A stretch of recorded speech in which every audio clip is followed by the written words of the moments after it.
الله عليه وآله وسلم وشر الأمور محدثاتها وكل محدثة بدعة وكل بدعة ضلالة أما بعد فأعوذ بالله السميع العليم من الشيطان الرجيم من همزه ونفخه ونفثه بسم الله الرحمن الرحيم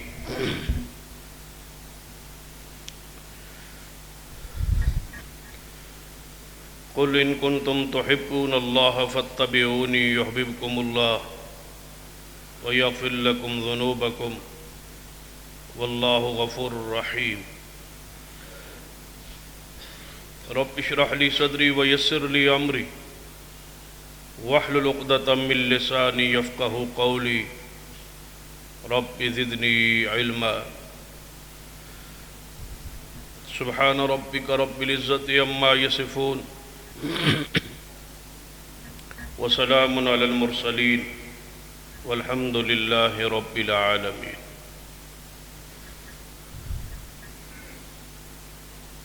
حضرات،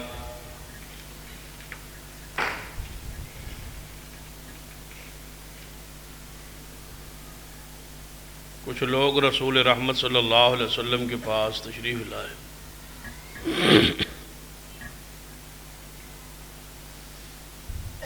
سوال کیا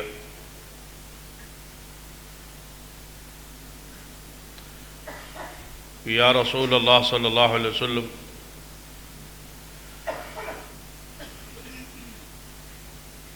کوئی ایسا عمل بتائیے، وظیفہ بتلائی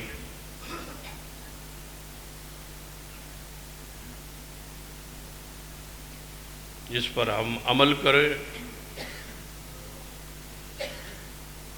اور اللہ تعالی ہم سے محبت کرنا شروع کر دے. سوال بڑا اہم تھا.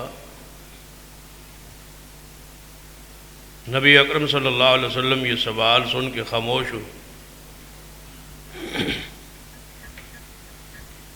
اور فرمایا جواب اس وقت دوں گا جب اس کے بارے میں آسمان سے وحی آئی.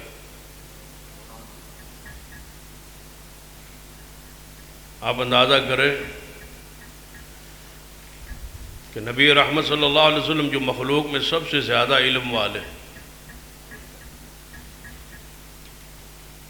وہ اس وقت تک فتویٰ نہیں بتلاتے جب تک وحی نہیں آتی. تو آپ کے بعد کون ہے جو بغیر وحی کے امت کو مسئلہ بتلائے؟ یہ بات پلے باندھ لیں. جس سے بھی مسئلہ پوچھے، صرف مسئلہ پوچھنا ہی آپ کا حق نہیں ہے. فَاسْأَلُوا أَهْلَ الذِّكْرِ إِن كُنتُمْ لَا تَعْلَمُونَ بِالْبَيِّنَاتِ وَالزُّبُرِ. جس سے پوچھا جائے ساتھ اس کو پابند کیا جائے کہ مجھے مسئلہ بتانا ہے بالبینات، دلیل کے ساتھ، وحی کے ساتھ. ہمارے پاس دو ہی دلیلیں ہیں، قرآن ہے اور دوسری حدیث ہے.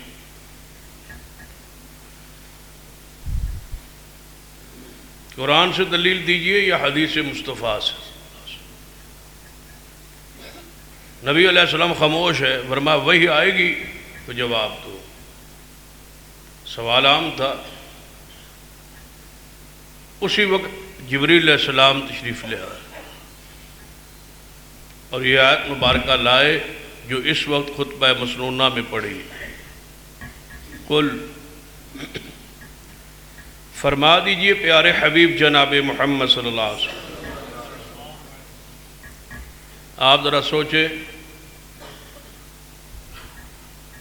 کہ جواب آگے شروع ہو رہا ہے.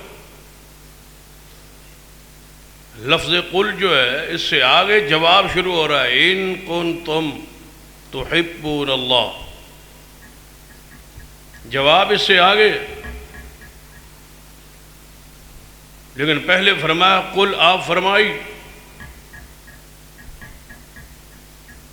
تو نبی علیہ الصلوۃ والسلام کو لفظ قل چھوڑ دینا چاہیے تھا. کیوں؟ یہ تو اللہ فرما رہا ہے کہ آپ فرمائیں. تو جب آپ یہ لفظ نہ بولتے اور ان کنتم سے جواب شروع کرتے، آیت شروع کرتے، تو اللہ کا حکم پورا ہو گیا.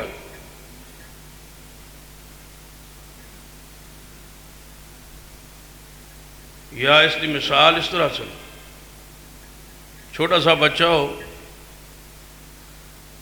آپ اس کو کوئی بات کہیں، کہلوائیں، اس نیا نہ بولنا اس نے شروع کیا ہے، تو آپ اس کو کہے نا کہ تو کہے، آگے کوئی بات اسے کہے، تو وہ بات میں کہتا ہے، تو کہہ کے الفاظ بھی بولتا ہے، کیونکہ اس کو پتہ ہی نہیں ہوتا یہ الفاظ نہیں کہتے. لیکن چھوٹا بچہ اس کی معرفت پہچان یہ بات ہے کہ جو وہ کہہ رہا ہے میں نے وہ بھی کہنا ہے. تو نبی علیہ الصلوۃ والسلام اگر کل کا لفظ نہ بولتے تو آیت پوری تھی، معنی پورا تھا، مفہوم پورا تھا. یا اس پہ لفظ کو بدلتے آپ اور فرماتے اقول، اللہ فرماتے قل فرمائیے، آپ جواب میں کہتے اقول میں فرماتا ہوں، میں کہتا ہوں، ان کنتم تحبون اللہ. لیکن نبی رحمت صلی اللہ علیہ وسلم الفاظ نہیں بدلے، حروف نہیں بدلے، جو اللہ کی طرف سے نازل ہوا وہ ایک لفظ بھی آپ نے اپنی طرف سے نہ چھوڑا نہ بدلا، وہی بولا جو اللہ نے آسمان سے وہی نازل فرمائی. قل ان کنتم تحبون اللہ فاتبعون. اور یہ دلیل ہے اس بات کی، لفظ قل اس بات کی دلیل ہے کہ پیغمبر رحمت نے وہی کے کسی لفظ کو اپنی رائے سے، مرضی سے نہیں بدلا. قل فرمائی ان کنتم تحبون اللہ فاتبعون. جو وظیفہ پوچھنے آئے ہو، جو عمل پوچھنے آئے ہو، وہ سن لو کہ اگر اللہ سے محبت چاہتے ہو، اس کا ایک ہی راستہ زمین پہ اب رہ گیا ہے، فاتبعونی، کہ خالص محمد مصطفیٰ کی تابعداری کا. دوسرا کوئی عمل، کوئی وظیفہ ہے ہی نہیں، دوسرا نجات کا، محبت کا کوئی راستہ ہی نہیں ہے. اسلام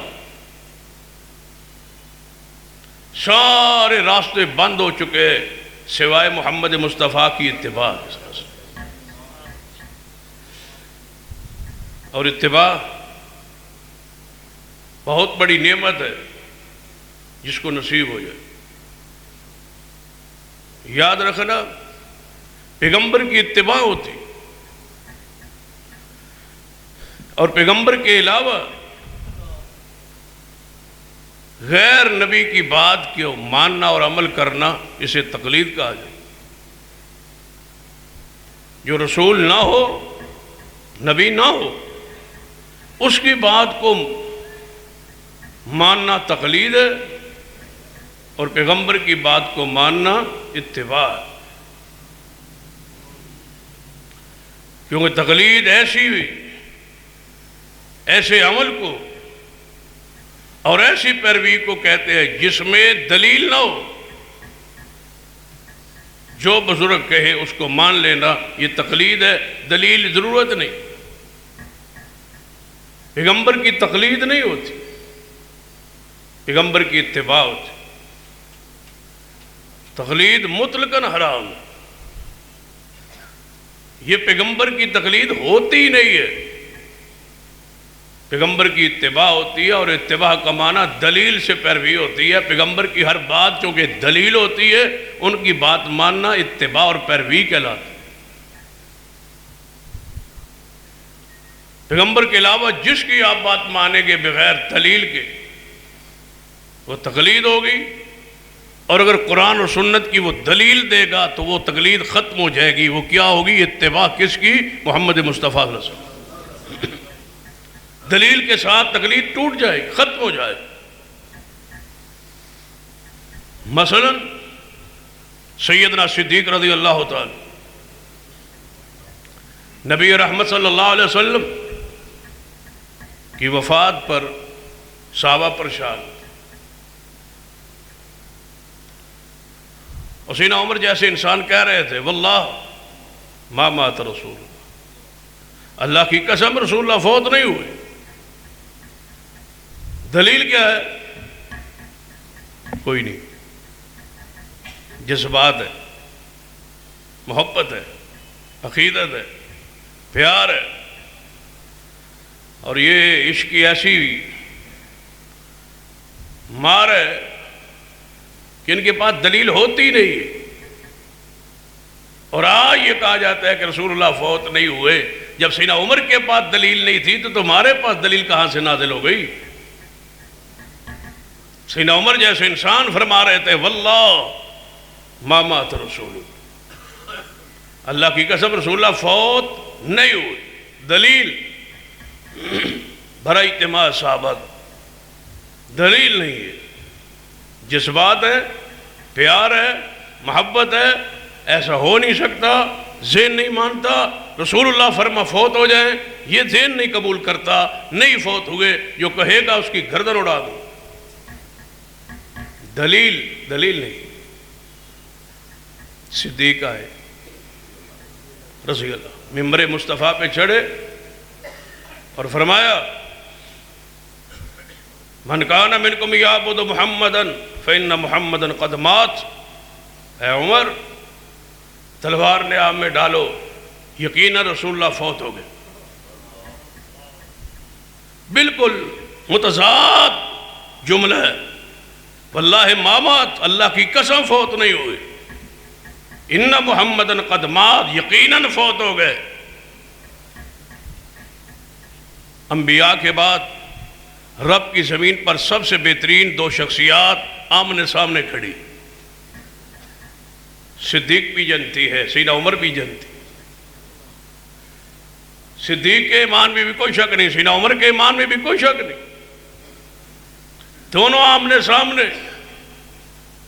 وہ فرماتا ہے واللہ ما مات رسول اللہ. اور حقیقت میں اگر دیکھے تو سب سے سخت ترین جملہ سیدنا عمر کا ہے، قسم بھی اٹھا رہے اللہ کی قسم فوت نہیں ہوئے. سیدنا صدیق نے فرمایا ان محمدن قد مات، یقیناً فوت ہو چکے. اے عمر دلیل کیا ہے؟ فرمایا دلیل نہیں ہے، محبت ہے، عقیدت ہے، پیار ہے. رسول اللہ فوت ہو جائے، ابھی دین پوری دنیا میں غالب نہ آئے ہو، ذہن نہیں مانتا. صدیق آپ فرما رہے رسول اللہ فوت ہو گئے، آپ کے پاس کوئی دلیل ہے؟ فرمایا انک میت، انک میت وانہم میتون وما محمد الا رسول قد خلت من قبلہ الرسل افئن مات او قتل انقلبتم علی اعقابکم. میرے پاس یہ قرآن کی دو آیات ہیں، یہ دلیل ہے. سیدنا عمر نے تلوار نیام میں ڈال کے فرمایا صدیق آپ اتر آئے. مجھے یقین ہو گیا ہے کہ میری بات دلیل کے بغیر ہے اور صدیق کی بات دلیل پر قائم ہے. جب کوئی شخص دلیل دے دے تو وہ تقلید نہیں ہوگی، وہ کیا ہوگی؟ اتباع. مثلا میں ایک بات کہتا ہوں کہ آپ ایسا کر لیں، دلیل کیا ہے؟ دلیل نہیں ہے. جس نے میری بات مانی اس نے تقلید کی. اور جب میں نے حدیث رسول پڑھی کہ جو میں کہہ رہا ہوں یہ حدیث میں ہے، تقلید ٹوٹ گئی. یہ کیا ہو گئی؟ اتباع. آپ اتباع پر قائم رہے. اور یاد رکھیں سرور کائنات محمد رسول اللہ صلی اللہ علیہ وسلم کی اتباع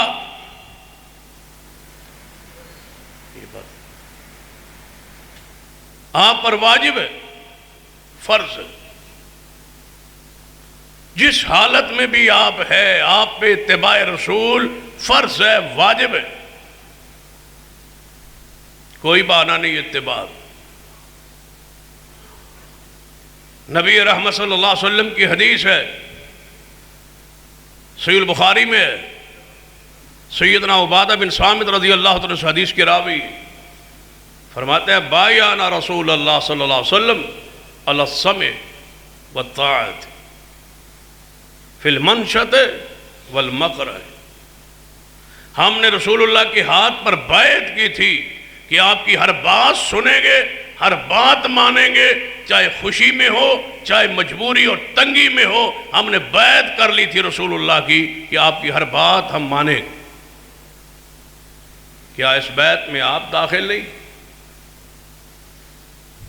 میں اور آپ داخل نہیں؟ کیا ہم نے کوئی الگ بیعت کی ہے؟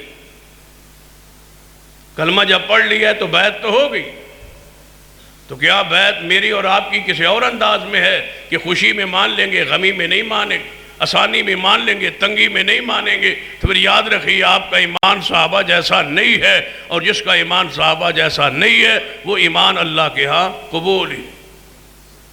ایمان صحابہ جیسا، صحابہ کی بیعت کیا ہے؟ علی السمع والطاعہ، ہر بات سننا اور ہر بات ماننا، فی المنشات والمکرہ، خوشی ہو غمی ہو تنگی ہو آسانی ہو۔ قرآن پاک کے الفاظ انما کان قول المؤمنین، انما کان قول المؤمنین اذا دعوا الی اللہ ورسولہ لیحکم بینہم ان یقولوا سمعنا واطعنا وَأُولَئِكَ هُمُ الْمُفْلِحُونَ۔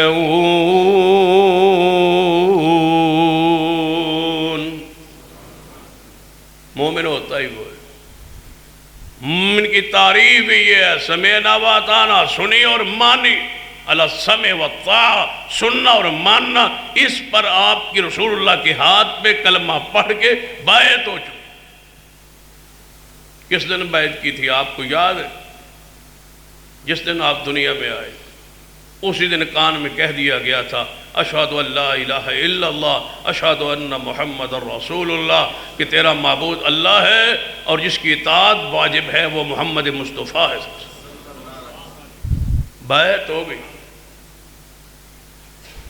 دودھ بعد میں پلایا، پہلا گھونٹ خوراک کا دنیا میں تیرے پیٹ میں بعد میں گیا، مصطفیٰ کی بیعت پہلے ہو کہ آج کے بعد تو دنیا میں امام بن کے نہیں آیا، تو مصطفیٰ کا غلام بن گیا ہے۔ تیرا اور کوئی پیر سرکار، کوئی رہبر رہنما نہیں ہے سوائے محمد مصطفیٰ صلی اللہ علیہ وسلم۔ اگر کسی اور کا تعارف کروانا تھا تو آج کان میں کرواتے نا، کوئی اور سلسلہ تھا، کوئی اور امام تھا، کوئی اور بزرگ تھا، کوئی اور ہستی تھی، کسی اور کی بیعت کروانی تھی تو آج کان میں کہتے کہ تیرا رسول محمد مصطفیٰ ہے، تیری سرکار وہ ہے، تیرا پیر وہ ہے، تیرا سلسلہ وہ ہے۔ آج کان میں تم کہہ رہے ہو اشہد ان محمد رسول اللہ، ایک مصطفیٰ کا تعارف کرایا ہے، فطرت پر بچے کے کان میں بات کہہ دی گئی ہے، اس فطرت پر آج بھی ہم قائم ہے کہ معبود اللہ ہے اور واجب الاطاعت محمد مصطفیٰ کی ذات ہے، اور کوئی ہستی اور شخصیت نہیں۔ تنگی میں آسانی میں، طبیعت چاہے نہ چاہے، تنگی ہو آسانی ہو، اور ہر حالت میں پیغمبر کی بات تسلیم کرنا آپ پہ فرض ہے، گنجائش ہی نہیں ہے کہ آپ اپنی مرضی کر سکیں، کسی اور کی مرضی کر سکیں۔ اور حدیث ہے معجم الکبیر للطبرانی کے اندر، نبی رحمت صلی اللہ علیہ وسلم نے فرمایا میرے صحابہ، ایک وقت ایسا آئے گا، ایک ایسا وقت آئے گا کہ میری حدیث پر، میری سنت پہ میری اتباع مشکل ہو جائے گی۔ اس حدیث کو سننے کے بعد اپنے گریبانوں میں جھانکنا کہ کہ ہم کس زمانے میں اور کس دور میں کھڑے. آپ نے فرمایا میرے صحابہ بڑے صبر کے ایام وہ صبر سے گزارنا، یہ وقت آنے والا ہے کہ میری اتباع مشکل ہو جائے گی، میری سنت کی پیروی مشکل ہو جائے گی. جس طرح آج میرا دین اجنبی ہے، اس کو کوئی جانتا نہیں ہے، ایک وقت آئے گا میرا دین میری سنت اس طرح اجنبی ہو جائے گی. پتہ ہے کتنے عمل کرنے والے رہ جائیں گے. نبی علیہ السلام موجود تھے، صحابہ کرام موجود تھے. ایک کووں کا غول آیا، پورے سینکڑوں کی تعداد میں کوے تھے، غراب کوے. نبی علیہ السلام فرمایا میرے صحابہ یہ کوے بیٹھے ہیں بہت سارے، ذرا ان کو دیکھو. ان کووں میں سے ایک کوا ایسا بھی ہے، کوئی دیکھو تلاش کرو، جس کی چونچ سرخ ہو اور پاؤں اس کے پنجہ اس کا سرخ ہو، جب منہ کھولے تو اندر سے وہ سرخ ہو. دیکھو تلاش کو. صحابہ کرام نے سارے کووں کو بہت بڑے غول جس میں سینکڑوں کوے تھے دیکھتے رہے. اس میں سے ایک کوا نظر آیا. یا رسول اللہ صلی اللہ علیہ وسلم اتنے غول میں اتنے کووں میں صرف ایک کوا نظر آ رہا ہے. فرمایا یہی حال میری سنت کا ہو جائے گا. بہت سارے لوگ بیٹھے ہوں گے، ایک آدھ ہی ہوگا جو میری سنت پہ عمل کرے. اتنے بندوں میں سے اتنے کووں میں سے جس طرح ایک سرخ کوا ہے، اس طرح میری امت کے اتنے ڈار میں سے اتنے غول میں سے اتنے لشکر میں سے ایک آدھ بندہ ہی میری سنت پہ عمل کر کے جنت میں جانے والا ہو. فرمایا ایک وقت آئے میری حدیث پہ میری سنت پہ میری اتباع مشکل ہو جائے. اور آج ہم ان حالات سے گزر رہے. بڑے بڑے دیندار، مذہبی طبقہ، نمازی لوگ، مساجد بنانے اور چلانے والے لوگ شادیوں میں ناکام ہوتے، غمی میں ناکام ہے. مجال ہے سنت کی پابندی کرے، شریعت کی پابندی کریں، وہاں معاشرے کے ماحول میں بہ جائے. مشکل ترین لمحات. حدیث سن لیجیے، آپ نے فرمایا جس وقت میری امت کے اندر ایسے دن آ جائے کہ میری سنت پہ عمل مشکل ہو جائے، میرے صحابہ اس وقت میری سنت کو تھامے رکھیں. یا رسول اللہ پھر کیا ہوگا؟ فرمایا اگر مشکل تنگی میں میری سنت پر قائم رہو گے تو میں تمہیں گارنٹی دیتا ہوں مشکل تو بڑا ہوگا. یا رسول اللہ کتنی مشکل ہو جائے گی؟ آخر ہم بھی ہوں گے، لوگ بھی ہوں گے، معاشرہ ہوگا، اس میں رہتے ہوں گے. اگر ہم حدیث پہ عمل کریں، سنت پہ عمل کریں تو کتنی ساری مشکل ہو. آپ نے فرمایا آگ کا انگارہ ہاتھ میں لے کے مٹھی کو بند کر سکتے ہو؟ یا رسول اللہ یہ تو نہیں ہوتا. فرمایا اس سے بھی زیادہ میری سنت پہ عمل مشکل ہو جائے، اس سے بھی زیادہ مشکل ہو جائے. دیکھ لیں ہم جہاد کرتے ہیں، کوشش کرتے ہیں، منتیں کرتے ہیں، سماجتیں کرتے ہیں لوگوں کو کہ داڑھی کو سجا لیں، رکھ لیں. لوگ نہیں رکھتے.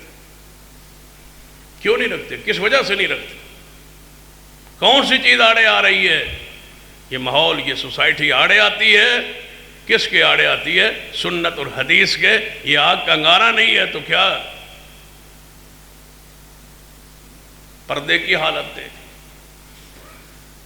فحاشی اور بے حیائی کی حالت دیکھ، اپنی شادی اور غمیوں کی کیفیت دیکھ. کیسی بیعت ہے ہماری رسول اللہ سے؟ کیسا اسلام ہے ہمارا رسول اللہ سے؟ کیسا معاہدہ ہے؟ کیسا میثاق ہے؟ کلمہ اسلام تو معاہدہ ہے. آپ اس معاہدے پر کہاں قائم ہیں؟ اور جانتے ہو معاہدہ کس سے توڑا ہے؟ یہ کلمہ پڑھ کے میثاق تو رسول اللہ سے ہوا تھا. رسول اللہ صلی اللہ علیہ وسلم کے ساتھ جو معاہدہ ہو گیا ہے، یہ بیعت ہو گئی ہے. یاد رکھنا، رسول اللہ کی بیعت اللہ کی بیعت،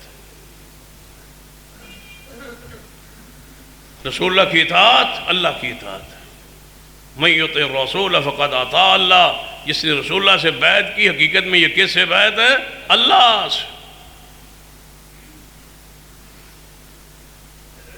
نبی رحمت صلی اللہ علیہ وسلم سے کی ہوئی بیعت تو کافر بھی نہیں توڑتے تھے. کافر بھی حیا کرتے تھے کہ ہم نے اللہ کے رسول محمد مصطفیٰ سے معاہدہ کیا ہے، کافر بھی نہیں توڑتے تھے. اور آج محبت کرنے والے، دعوے کرنے والے پیغمبر سے بیعت کر کے اطاعت کی، سننے کی اور اطاعت کی، ماننے کی توڑ چکے. فرمایا آگ کا انگارہ ہاتھ پہ رکھنا مشکل ہے، پھر مٹھی کو بند کر لینا یا رسول اللہ یہ تو بھی اس سے مشکل ہے. فرمایا اس سے زیادہ میری سنت پہ عمل مشکل ہو جائے. یا رسول اللہ اگر اس دور میں، اس حالات میں، ان زمانے میں بندہ قائم رہے سنت پر، پھر آپ نے فرمایا میرے صحابہ سن لو، جو اس مشکل وقت میں میری حدیث پہ عمل کرتا رہے، سنت پہ عمل کرتا رہے، کسی کی پرواہ نہ کرے، سب سے ٹکرا جائے میری سنت کے لیے، پورے ماحول کو ناراض کر دے میری سنت کے لیے، میں مصطفیٰ زمانہ دیتا ہوں اللہ اس کو 50 صحابہ کرام کے برابر ثواب دے گا. 50 صحابہ کرام. صحابہ کرام،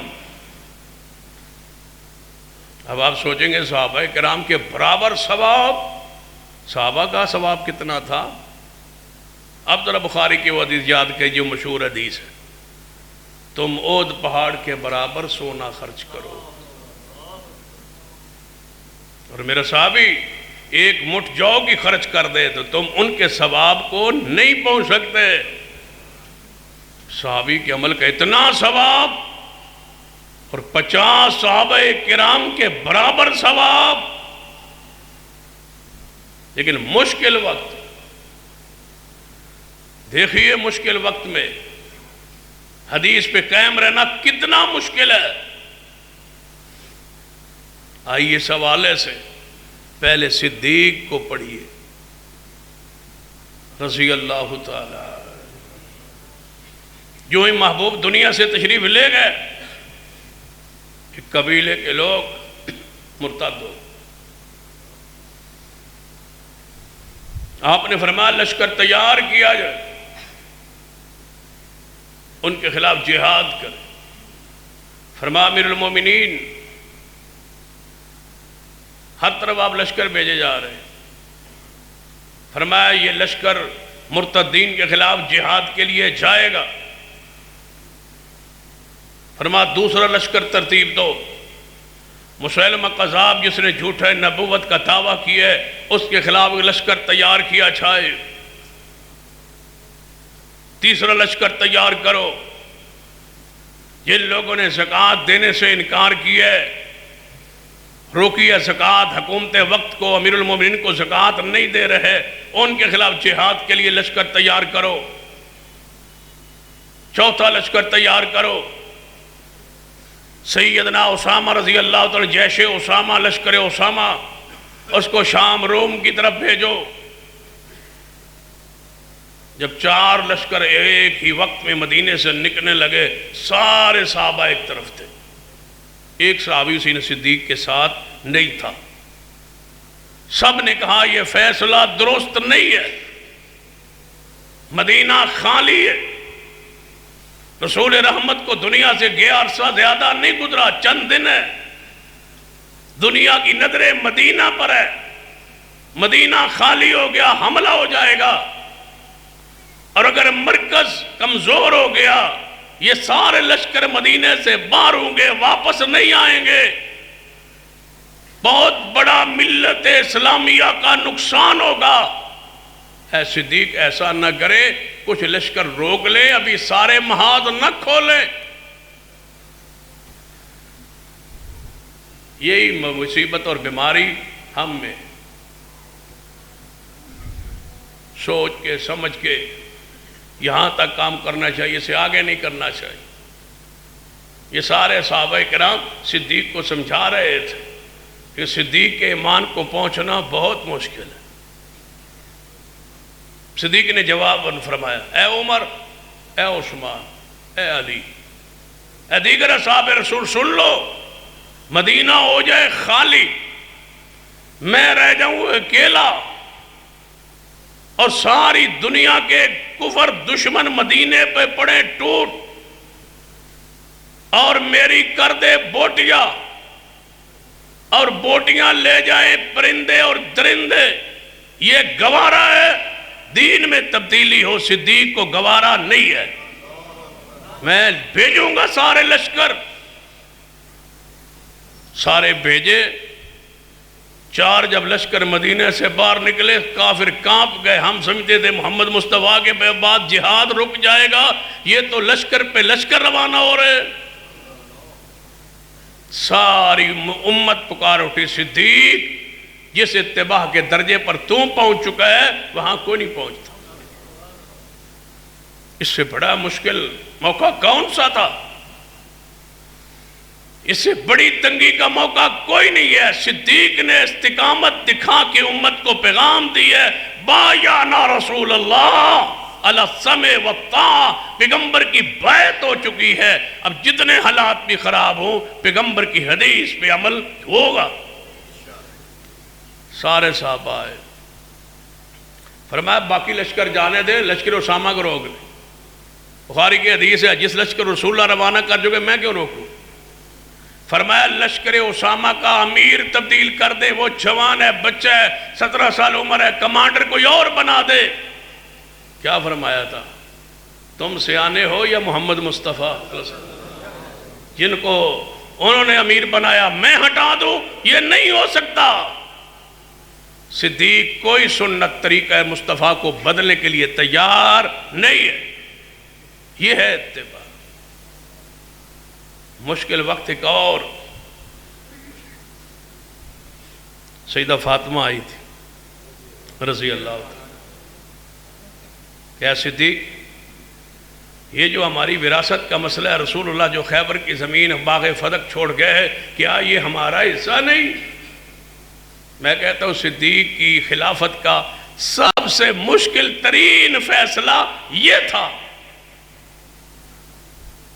آج تک تقریباً 1300 سال گزر گئے، رافضی آج تک صدیق کو برا کہہ رہے۔ اس فیصلے کی وجہ سے صدیق پھر بھی محمد کی اتباع پہ کھڑا ہے صلی اللہ علیہ وسلم۔ مشکل ترین فیصلہ تھا۔ ایک طرف عقیدت، محبت، پیار، آل رسول، اہل بیت، سیدہ فاطمہ الزہرا جنت کی عورتوں کی سردار، اللہم صلی علی محمد وعلی آل محمد۔ بڑا مشکل تھا وہاں حدیث کو پیش کرنا۔ آل رسول سامنے کھڑی ہو، سیدہ فاطمہ الزہرا سامنے کھڑی ہوں، وہاں حدیث پیش کرنا۔ اس سے بڑی تنگی اور مشکل فیصلہ کیا ہو سکتا ہے؟ لیکن صدیق کا انداز ہے، فیصلہ سنی۔ فرمایا اے علی، جہاں تک ہے عقیدت، جہاں تک ہے پیار، مجھے قسم ہے اللہ کی، مجھے اپنے رشتہ داروں سے محمد کے رشتہ دار زیادہ پیارے ہیں۔ یہ ہے میری عقیدت، یہ ہے میری محبت کہ تم مجھے اپنے رشتہ داروں سے زیادہ پیارے ہو، اس لیے کہ تم کس کے رشتہ دار ہو؟ محمد مصطفیٰ صلی اللہ علیہ وسلم۔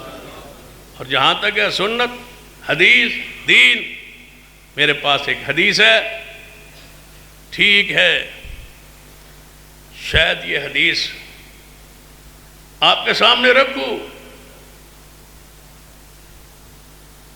تو لوگ کیا کہیں؟ اور آج تک اس حدیث کی بنیاد پر، اس فیصلے کی بنیاد پر صدیق کو برا بلا کہا گیا۔ اہل بیت نے تو برا بلا نہیں کہا، بعد میں ان کے نام لیواؤں نے سیدنا صدیق کے بارے میں جو نازیب الفاظ کہے وہ آپ کے علم میں ہے، صرف اسی فیصلے کی وجہ سے اس سے بڑی تنگی کا موقع کیا ہوگا؟ صدیق نے کس طرح مصطفیٰ کی اتباع کی. آل بیت کھڑے، فرمایا نبی علیہ السلام کی حدیث ہے کہ ہم نبیوں کی جماعت لا نورث ما ترکنا فہو صدقہ، جو ہم چھوڑ جائیں وہ تقسیم نہیں ہوتا. یہ رسول اللہ کی حدیث ہے. جہاں تک اخراجات ہیں وہ چلتے رہیں گے، جہاں تک معاملات ہیں وہ تمہارے آل بیت کے چلتے رہیں گے، لیکن جہاں یہ تقسیم کار ہے وہی رہے گی جو محمد مصطفیٰ کے زمانے میں تھی. صدیق کھڑے ہو، بڑا مشکل ہے. تنگی میں حدیث پہ عمل، مشکل وقت میں حدیث پر عمل.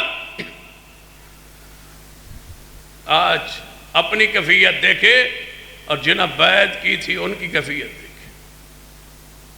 سنیے، فرمایا قُلْ إِن كُنتُمْ تُحِبُّونَ اللَّهَ فَاتَّبِعُونِي يُحْبِبْكُمُ اللَّهُ.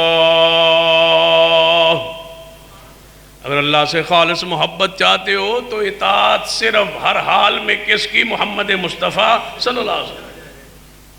آج لوگ کہتے ہیں چھوٹی چھوٹی سنتوں کا آپ بہت ذکر کرتے. اگر ایک آدھ سنت نہ مانی جائے تو اس میں کیا ہے بھائی؟ امام احمد بن حنبل رحمت اللہ علیہ موت و زندگی کی حالت کیفیت میں سکرات لگی ہوئی. آپ کا بیٹا عبداللہ بن احمد بن حنبل رحمت اللہ علیہ ساتھ کھڑے، شاگرد بھی بہت سارے کھڑے. فرمانے لگے استاد سکرات میں ہے، وضو نہ کروا دے تاکہ روح نکلے تو وضو کی حالت میں ہو. سارے شاگردوں نے وضو کروانا شروع کیا. وہ تو سکرات میں تھے، بے ہوشی میں تھے. وضو کروانے لگے. جب پاؤں دھونے کی باری آئی، یہ عبرت ہے ان لوگوں کے لیے جو وضو میں پاؤں نہیں دھوتے، مسح کرتے. پاؤں دھونے لگے تو پاؤں کے درمیان آپ کو پتہ ہے انگلیوں کے درمیان خلال کرنا سنت. چھوٹی انگلی سے پیروں کی انگلیوں کے درمیان اس کو پھیرنا یہ خلال ہے، یہ سنت. وہ غشی میں تھے، بے ہوشی میں تھے، سکرات میں تھے، موت و زندگی کی حالت کیفیت میں تھے. وہاں کوئی ضروری تھا کہ ان کی انگلیوں کا خلال ہوتا؟ شاگردوں نے پیر دھو دیے. جب پیر دھو گے پیچھے ہٹے نا، اللہ نے امام احمد بن حنبل کو ہوش دے دی. پتہ کیا فرمایا؟ خللوا بین الاصابع، خللوا بین الاصابع. اے میرے بیٹے، اے میرے شاگردوں، جاتے جاتے سنت نہ چھوڑو، میری انگلیوں کے درمیان خلال کرو. جاتے جاتے مجھے محمد کی سنت سے محروم نہ کرو. قُلْ إِن كُنْتُمْ تُحِبُّونَ اللَّهَ فَاتَّبِعُونِي. پھر ایسے لوگوں کو اللہ کی محبت نصیب ہوتی. لکھا ہے محدثین کرام، 3 بندے نہ ہوتے اسلام کی صورت بدل گئی ہوتی. ایک صدیق، ایک احمد بن حنبل اور تیسرے امام مالک رحمت اللہ علیہ. یہ 3 شخصیات ہیں. صدیق کی حالت کیفیت تو آپ نے سن لی، امام مالک کی کیفیت کو دے. وقت کا حاکم کہتے ہیں کہ اگر بندے کسی حاکم کا، کسی جگیردار کا، سرمایہ دار کا، بڑے بندے کا کسی عورت پر جی آ جائے اور وہ عورت منکوحہ ہو، شادی شدہ ہو، تو اسے جبری طلاق لے کے اسے نکاح کر سکتے. بادشاہ وقت ایک عورت پسند ہے، اس نے کہا میں نکاح چاہتا ہوں. کہا گیا یہ منکوح ہے، شادی شدہ ہے. فرمایا اس کے بندے کو بلا کے اس سے طلاق لی جائے. لوگوں نے کہا مولوی خلاف ہو جائیں گے، فتویٰ چلے گا آپ کے خلاف، مولوی سارے خلاف ہو جائیں گے. اس نے کہا پہلے کوئی مولوی تلاش کرو. پھر ہر دور میں مفتی تو ہوتے ہیں. ان کو تلاش کرو. پھر ایسے مفتیوں کے لیے ہمارے زمانے میں بھی ہے، سب نے سنا ہے مفتی عبد القوی کو. تلاش کیا مفتی، ایک مفتی ملا جس کا نام نہیں بتلاتا آپ کو، کیونکہ مفتی عبد القوی کا نام لے لیا ہے کوئی اس سے مشابہت نہ کر دے. تلاش کیا مفتی، راتوں رات مفتی ملا. اس کو کہا بادشاہ کا فلاں عورت پر دل ہے، طلاق کے لیے فتویٰ دے سکتے ہیں کہ جبری طلاق لے لی جائے؟ اس نے کہا کوئی مسئلہ نہیں، ہو سکتا ہے کر لیتے.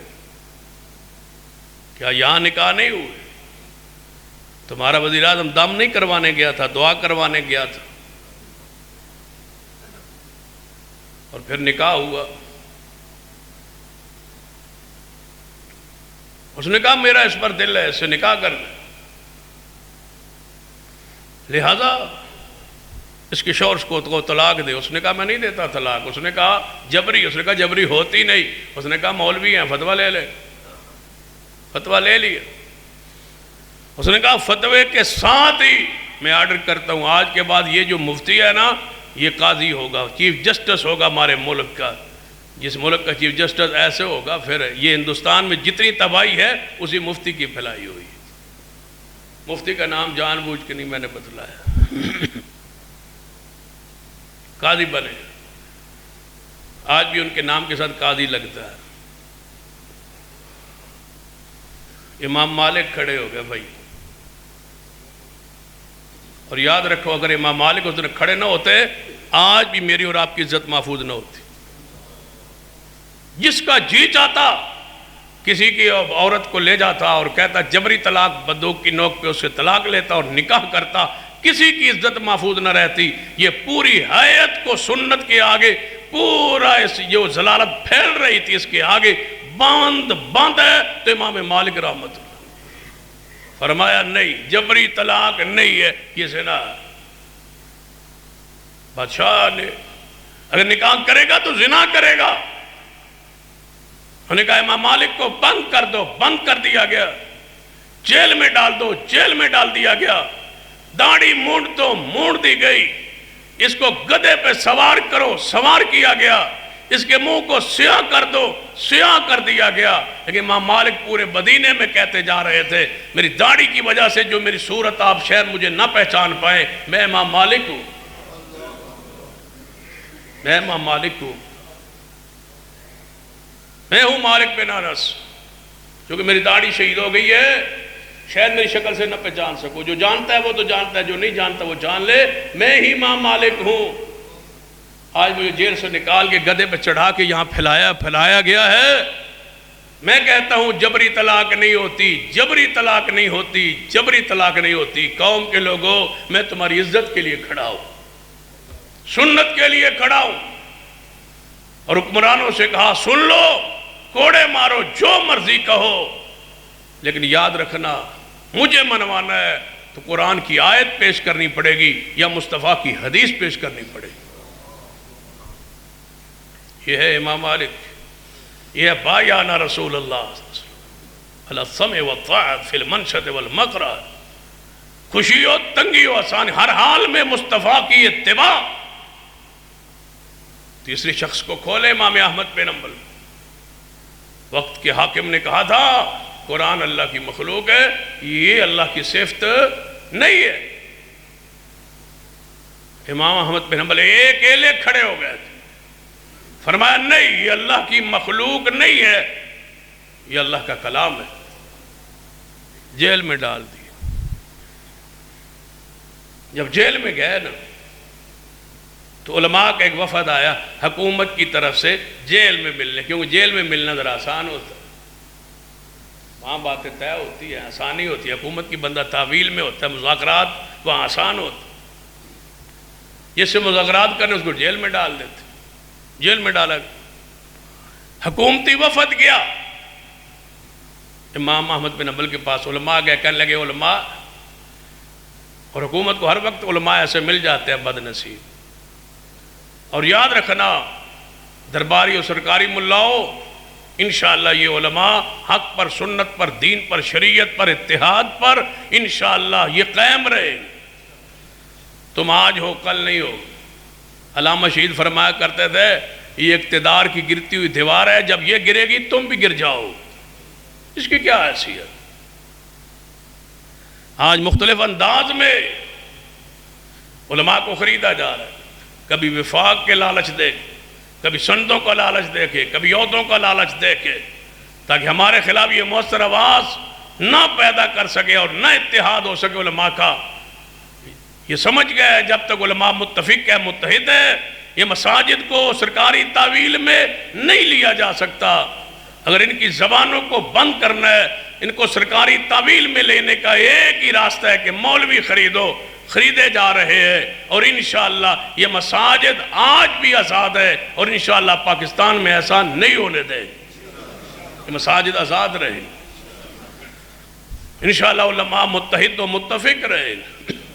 مدارس کی طرف میلی آنکھ سے نہیں دیکھنے دیں گے انشاءاللہ، اور یہ اتحاد نہیں ٹوٹنے دیں گے انشاءاللہ. سنیے، امام احمد بن حنبل کے پاس گئے. امام احمد بن حنبل سارے مان گئے تو تسی ایک کئی رہ گئے ہو. سارے مان گئے. مسئلہ اس طرح ہی ہے جس طرح تسی فرما رہے ہو. واہ علماء کرام سرکاری، مسئلہ ایسے ہی ہے جیسے تم فرما رہے ہو، لیکن حالات کا مسئلہ ہے. حالات کا مقابلہ مشکل ہے. جیل میں رہو گے، زندگی یہیں گزارو گے.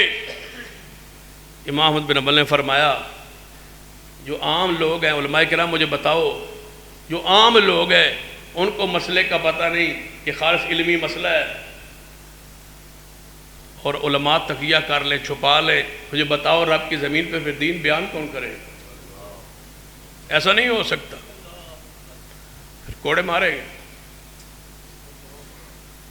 جب کوڑے کھانے کے لیے روزانہ جاتے ہیں نا تو لکھا ہے کہ وہاں ایک ڈاکو تھا، ابو الہیثم اس کا نام تھا. اس کی بیرک جو جیل میں تھی ان کے ساتھ احمد بن حنبل کی تھی. وہاں سے نکلتے روزانہ کوڑے مارنے کے لیے لے جاتے. جب جانے لگے نا اس بیرک سے جاتے تو ابو الہیثم کہتا احمد بن حنبل ڈولنا نا، میں وقت کا بدماش اور ڈاکو آدمی ہوں. جب بھی ڈاکہ مارتا ہوں جیل میں آتا ہوں، پھر رہا ہوتا ہوں، پھر ڈاکہ مارتا ہوں. میں نے جیل سے کوڑوں سے ڈر کے ڈاکے نہیں چھوڑے. تو آیا ہی دین کے لیے ہے. جمے رہنا، ڈٹے رہنا. اور پھر جب رہا ہوئے تھے نا، جب اندر پیٹھ پر زخم تھے کوڑوں کی وجہ سے، پھر حکیم بلائے گئے. اس نے کوئی اس دور کے مطابق ٹانکے لگائے. پھر رہا ہوئے، ٹانکے دوبارہ خراب ہوئے.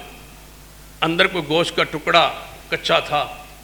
پھر دوبارہ سرجری ہوئی، چیرا گیا. کہا گیا بے ہوشی کی کیفیت تو ہوتی نہیں تھی. حکیم کو کہا، جراح کو کہا آپ چیر لے، میں قرآن کی آیات کی تلاوت کرتا ہوں، آپ چیرے. جب چیرنے لگے تو فرمایا اے اللہ ابو الہیثم پر رحمت نازل کر. فرمایا بیٹا پاس کھا. ابا جی وہ کون ہے؟ فرمایا وہ ڈاکو ہے، جیل میں. اگر وہ جیل میں نہ ہوتا اور مجھے روزانہ حوصلہ نہ دیتا شاید میں ڈھول جاتا. آج ہم تو پیغمبر کے فرمان پہ داڑھی رکھنے کے لیے تیار نہیں ہے، پردہ کروانے کے لیے تیار نہیں ہے، جس کا دوسری کی تنگی اور دکھ کے ساتھ کوئی تعلق ہی نہیں. آپ نے کیا بیعت کی ہے رسول اللہ صلی اللہ علیہ وسلم؟ بیعت ایسی ہو. دیکھیے ایک جیش الاسرہ ہے، تنگی میں لشکر کی تیاری، تنگی میں سنت. پڑھ لیجئے اس کو. لَقَدْ تَابَ اللَّهُ عَلَى النَّبِيِّ وَالْمُهَاجِرِينَ وَالْأَنصَارِ الَّذِينَ اتَّبَعُوهُ فِي سَاعَةِ الْعُسْرَةِ. اللہ ان پر متوجہ ہوا، اپنے نبی پر، مہاجروں پر، انصاروں پر، جنہوں نے تنگی میں میرے محمد کی اتباع کی. کیسے کی؟ رسول اللہ نے فرمایا میرے صحابہ سنو، تبوک کی طرف جانا ہے، کوئی شے نہیں ہے، 32,000 کا لشکر ہے، آج جماعت کو پیسے کی ضرورت ہے، دے سکتے ہو؟ کسی نے نہیں کہا یا رسول اللہ حالات ٹھیک نہیں ہے، کورونا آیا ہوا ہے، بیماری ہے، کاروبار ٹھیک نہیں ہے، اب پہلے حالات ٹھیک ہے، گھر بار پہلے مکے چھوڑ آئے، اور کیا اسلام ہم سے مانگتا ہے؟ پھر کوئی شے باقی رہ گئی ہے ہمارے پاس؟ لے آؤ ایک عذر نہیں ہے۔ سیدنا عمر دوڑے گئے، لے آئے۔ فرمایا عمر کیا لے آئے ہو؟ فرمایا یا رسول اللہ گھر کے سامان کو 2 حصوں میں تقسیم، آدھا آپ کے پاس آدھا گھر رکھا ہے ہو۔ صدیق آ گئے، کیا لائے ہو؟ فرمایا گھر کا سارا سامان لے آئے ہو۔ فرمایا عثمان آپ نہیں بولتے؟ یا رسول اللہ صلی اللہ علیہ وسلم فرمائیے حکم، 100 اونٹ دے دوں؟ کافی ہے، سامان سے لدا ہوا، کل قافلہ پہنچ رہا ہے، ایسے پورا اونٹ 100 لدا لدایا آپ کے حوالے کر دوں؟ فرمایا عثمان تھوڑا ہے، میں جانتا ہوں تیری طاقت کو، تیری استعداد کو، تیری سخاوت کو، تیرے دل کی دریا دل کو جانتا ہوں، کچھ اور بڑھا دے۔ فرمایا محبوب جی 100 اونٹ۔ فرمایا نہیں عثمان، اور آگے بڑھی۔ نبی علیہ السلام فرماتے گئے، عثمان دیتے گئے 700 اونٹ۔ جب دے لیا تو نبی علیہ السلام منبر سے نیچے اتر آئے اور سیدھا صف میں کراس کرتے ہوئے آگے بڑے، درمیان میں سیدنا عثمان بیٹھے تھے، جا کے سینے سے لگا کے فرمایا معذر عثمان، معذر عثمان۔ آج لوگ ظالم کہتے ہیں کسی کوئی بندہ پیسہ دے دے مسجد کو مدرسے کو تو اس کا ذکر ممبر پہ کر دے تو کہتے ہیں کہ مولوی جو دیکھو نا اس کی تعریف کر رہا ہے۔ بھائی اللہ کی راہ میں جو دے گا اس کی تعریف تو ہوگی، سنت ہے۔ نبی علیہ السلام نیچے اترے، جا کے عثمان کو سینے سے لگا کے فرمایا معذر عثمان، معذر عثمان، ما عمل بعد اليوم، آج کے بعد عثمان گناہ بھی ہو جائے عثمان سے، عثمان پھر بھی جنت میں جائے گا، کوئی گناہ یا نقصان آپ نہیں پہنچائے گا عثمان کو۔ عثمان جنتی ہے، عثمان جنتی ہے، عثمان جنتی ہے، 20 مرتبہ فرمایا عثمان جنتی ہے۔ ایک صحابی تھے ابو عقیل رضی اللہ عنہ، فرماتے ہیں میں بیٹھا تھا مجلس میں، جب میں نے عثمان کا جنتی ہونا سنا، صدیق کا گھر کا سارا سامان لانا دیکھا، سیدنا عمر رضی اللہ تعالیٰ کو سامان آدھا لانا دیکھا، صحابہ کرام کی سخاوت دیکھی، میں بھی آہستہ سا گھر میں چلا گیا، کوئی چیز مجھے بھی مل جائے۔ واپس آیا، میرے گھر کوئی چیز نہیں تھی، نہ درہم نہ دینار نہ کھجور، کوئی شے نہیں۔ فرماتے ہیں رات کو تھوڑی سی میری زمین تھی، ایک کیاری تھی، اس میں کچھ کھجوریں لگائی ہوئی تھی، میں چلا گیا، کھجوریں ابھی کچی ہیں، صحیح طرح پکی تو نہیں، تلاش کرتا ہوں کوئی پکی کھجور مل جائے۔ فرمایا ساری رات بایانا رسول اللہ صلی اللہ علیہ وسلم علی السمع والطاعہ، ساری رات میں اپنی اس کیاری میں کھجوریں تلاش کرتا رہا، کھجوروں کے گچھوں میں سے کوئی کھجور پکی ہو، اس کو توڑتا رہا۔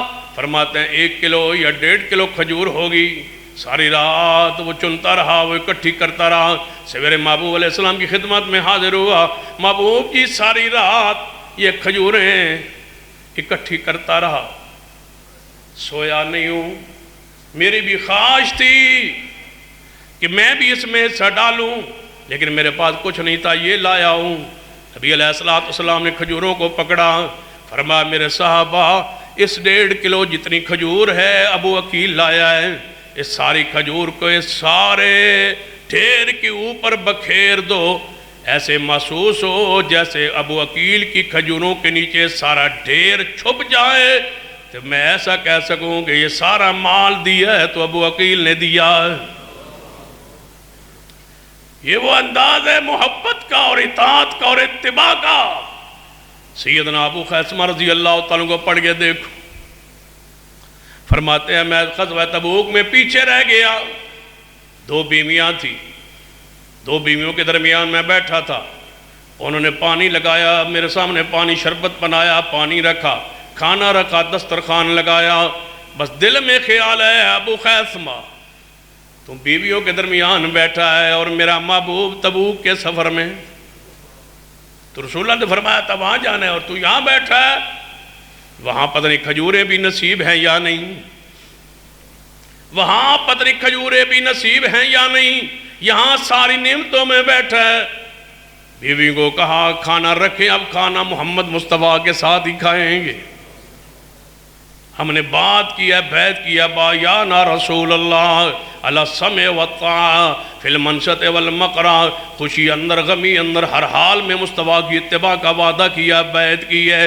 نہیں کھاؤں گا، نہیں پیوں گا، نہیں بیویوں کی طرف دیکھوں گا. جا پیچھے پہنچے محمد مصطفیٰ صلی اللہ علیہ وسلم کے پاس. سیدنا کعب بن مالک کے دو ایکلو پیچھے رہ گئے.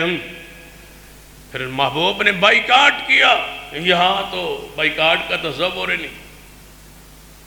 بائیکاٹ کیا کہ کعب کو بلانا نہیں. کعب فرماتے ہیں جب میرا بائیکاٹ ہو گیا میں اپنے چچا کے گھر گیا کہ وہاں چچا کے بیٹے ہیں، رشتہ داری کی بنیاد پہ مجھے بلا لیں گے. جب میں ان کے گھر میں داخل ہوا 20-23 دن ہو گئے تھے. کوئی بندہ بلاتا نہیں، کوئی کلام نہیں کرتا، کوئی سلام کا جواب نہیں دیتا. میں چچا کے گھر داخل ہو گئے، چچا کے بیٹے بیٹھے، میں نے سلام دیا، انہیں سلام کا جواب نہ دیا. میں نے پوچھا میں مسلمان نہیں؟ کہنے لگے آپ مسلمان ہیں. فرمایا پھر بولتے کیوں نہیں؟ فرمایا محبوب نے منع کیا ہوا ہے. بولے تب جا کے رسول اللہ سے اجازت لے کے آؤ. رشتہ اپنی جگہ، محمد کی اتباع اپنی جگہ ہے. نہیں مانتے، نہیں بولتے، نہیں دیکھتے، نہیں کلام کرتے، نہیں تو اسے گپ شپ لگاتے، اس لیے کہ ہمارے رسول نے روکا ہوا. یہ ہے وہ اتباع. غسان کے بادشاہ نے خط لکھا، کعب ہمارے پاس آ جاؤ. فرمایا اچھا تمہارے پاس. خط کو لیا، تنور میں پھینک کے فرمایا اے اللہ تو گواہ رہ جا، اب میرے ایمان پہ حملہ ہو رہا ہے. غسان کے بادشاہ کو کہہ دینا کہ مجھے محمد کی ناراضگی تیرے عہدوں سے بہتر ہے، نہیں آ سکتا رسول اللہ کو چھوڑ. ایک صحابی ہے، آخری بات سن، فرماتے ہیں نبی علیہ السلام تبوک میں کھجوریں تقسیم کی، تبوک کے سفر میں. فرمایا میرے صحابہ خوراک ختم ہو گئی ہے بھائی، یہ ہے کھجوریں، 7 کھجوریں سب میں تقسیم کر دی. فرماتے ہیں میرے حصے میں بھی 7 آئی. جب میں نے جا کے 7 کو دیکھا تو ایک اس میں خراب تھی. میں نے کہا واہ، ملی بھی 7 اور ان میں بھی ایک خراب. اور حدیث بخاری میں. فرماتے ہیں میں نے کہا کہ ٹوٹل 7 ہیں اور وہ بھی ایک خراب ہے. رسول اللہ کے پاس جاتا ہوں، یا رسول اللہ یہ تو تبدیل کر دینا، میرے حصے میں خراب آئی. فرماتے ہیں جب اس کھجور کو دیکھا، واپس کرنے کے لیے چلا تو دل میں خیال آیا یہ کس نے دی ہے؟ رسول اللہ نے دی ہے نا. جو حضور دے، قرآن کہتا ہے ما آتاکم رسول فخذوہ. حضور قرآن کہتا ہے جو دے وہ لے لو، کہیں ناراضگی نہ ہو جائے، کہیں غصے میں نہ آ جائے، کہیں جلال میں نہ آ جائے، کہیں نافرمانی میں نہ آ جائے. فرماتے ہیں میں نے اس کھجور کو کھانا شروع کیا. وہ صحیح کھجوروں میں لذت نہیں تھی، جو اس میں لذت پیدا ہوئی کس کی؟ اتباع کی وجہ سے، محمد مصطفیٰ کی. شکل وہی رہی، اللہ نے لذت کو تبدیل کر دیا کہ تو نے میرے محبوب کی اطاعت اور محبت کا حق ادا کیا. میں اس کھجور میں بدزہ کی جتنا بھی تھا ختم کر کے اس میں حلاوت اور مٹھاس پیدا فرما دی. شرط یہ ہے کہ محبوب کے دامن میں آؤ، اتباع کیجیے، تنگی ہو آسانی ہو، ہر حال میں مصطفیٰ کی اتباع کی طرف بڑھیے. اللہ مجھے اور آپ کو توفیق عطا فرمائے. اقول قولی